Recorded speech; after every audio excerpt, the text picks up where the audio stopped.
Үгүй ерөөсөө хүмүүстээ мөнгөнд л дээр үстэй. Тий одоо урагшаач янз бүрийн өвчин гараад байна, ханиад манад гээд ер нь тэгээ хэлэл хаачмаар хаа одоо ер нь. Тий. Ер нь бол мөнгөнд дээр тий. Өмнөх жилүүдэд цагаасаараар хөвчтэй ямар хөлөг авдаг байсан бэ?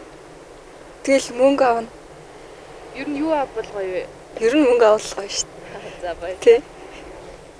Голцоо Монгол амьсгал авч өгдөг гэсэн шүү дээ. Энэ жил юу авч өгнө гэж бодож байна? Энэ жил голцоо мөнгө л бэлнэр өгнө гэж бодож байгаа шүү дээ. За.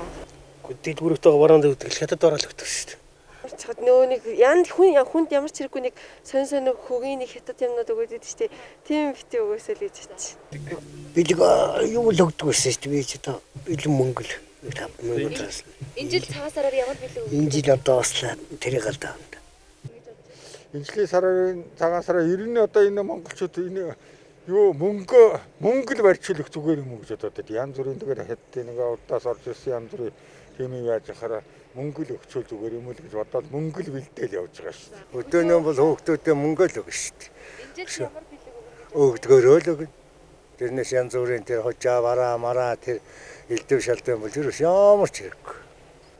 Ер нь бол тэгэл тогтоонд мөнгө хийгээл өгцөн дээр хаа. Хятадын тэр нэг янз янзын уранхаад ноорхоо цорхоо юм өгчээснээс тэрэн дээр болол гэж бодож шээ. Гэхдээ ер нь бол монголчууд ч дээр үед одоо энэ хот хүрээ газар цагаан сар гэдэг юм хийдэггүй байх үед нэг юу яадаг бэлэг сэлтгэж нэх актер тэгж нэх сүуд болдгоо байсан шүү дээ.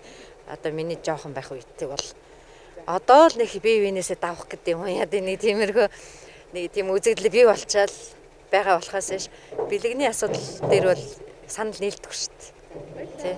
Зүгээр. Боломжийн кэрээр өгнө л дээ би. Тэтгэврийн хүн тэр болгон үнтэй юм өгч чадахгүй. Гэхдээ ямар ч сос төлөвчдийн гарыг сайлгана гэж бодож байна. Оо яах тэ зүгээр л нэг мөнгө төрөхтэй л зодохчт юм бид нар тий. Энэ жил ямар бэлэг өгнө гэж бодож байна? Тэр хэвлээ байх. Аймс тэгэл шоколад л авдаг шүү дээ. Энэ жил ямар бэлэг аваасаа гэж бодож байна? Энэ жил том үний бэлгэнд орсон шүү дээ. Жишээлбэл ямар бэлэг илүү мөнгө л зүгээр.